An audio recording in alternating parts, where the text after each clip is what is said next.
जब देश जश्न और उम्मीदों के माहौल में आगे बढ़ रहा था, उसी दौरान बीजिंग से एक ऐसी आवाज आई जिसने दिल्ली से लेकर वॉशिंगटन तक हलचल मचा दी। यह आवाज किसी प्रवक्ता या जनरल की नहीं, बल्कि चीन के राष्ट्रपति शी जिनपिंग की थी। वही शी जिनपिंग जिनके एक इशारे पर फौजें आगे बढ़ती हैं, मिसाइलें तैनात होती हैं और एशिया की राजनीति का तापमान बदल जाता है। लेकिन भारत के लिए यह सिर्फ एक बयान नहीं था, बल्कि एक चुनौती थी।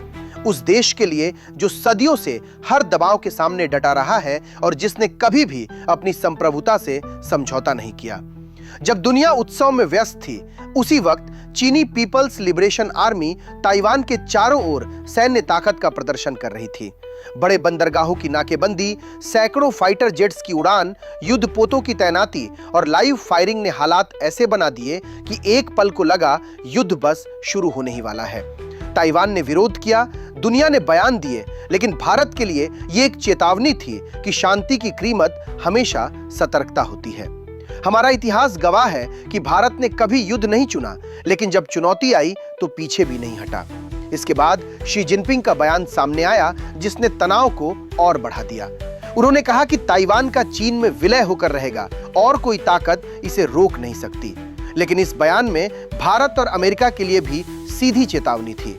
भारत का नाम खुले तौर पर लिया गया।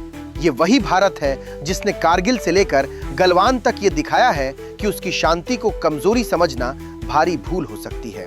भारत अहिंसा में विश्वास करता है, लेकिन आत्मसम्मान और संप्रभुता की रक्षा करना भी जानता है। अमेरिका से चीन की नाराजगी की वजह ताइवान को दिया गया बड़ा हथियार पैकेज है, लेकिन भारत के मामले में चीन की बेचैनी कुछ और ही है। हाल के दिनों में भारत और ताइवान के बीच सैन्य सहयोग को लेकर हुई बातचीत ने बीजिंग को परेशान किया, क्योंकि चीन जानता है कि भारतीय सेना न सिर्फ साहस में बल्कि रणनीति और अनुभव में भी मजबूत है। ये वही सेना है जो सीमाओं पर खड़े होकर देश की एक एक इंच जमीन की रक्षा करती है। चीन की रणनीति इस बार और भी चालाक दिखी। सीधे नेवी की बजाय कोस्ट गार्ड के जहाज आगे किए गए, ताकि इसे युद्ध नहीं बल्कि समुद्री नियंत्रण बताया जा सके। लेकिन ताइवान के बेहद करीब जहाजों की मौजूदगी और लाइव फायरिंग ये साफ दिखाती है कि ये सिर्फ अभ्यास नहीं बल्कि दबाव बनाने की कोशिश है। भारत ऐसे दबावों को पहले भी देख चुका है और हर बार और मजबूत होकर उभरा है।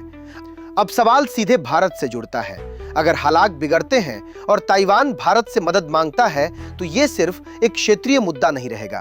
सैन्य विशेषज्ञ मानते हैं कि इसका असर भारत की सीमाओं तक आ सकता है। लेकिन भारत कोई कमजोर राष्ट्र नहीं है।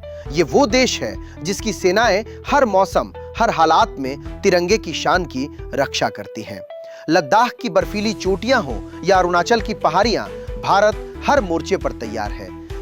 यही वजह है कि ताइवान का मसला सिर्फ एक द्वीप का नहीं बल्कि पूरे एशिया के भविष्य का सवाल है। भारत के लिए यह समय सतर्क रहने का है, एकजुट रहने का है और देश हित को सबसे ऊपर रखने का है, क्योंकि जो आज ताइवान के आसपास हो रहा है वही कल भारत की सीमाओं पर भी हो सकता है। और जब बात देश की अखंडता और सम्मान की आती है, तो भारत कभी झुकता नहीं, भारत डट कर खड़ा होता है।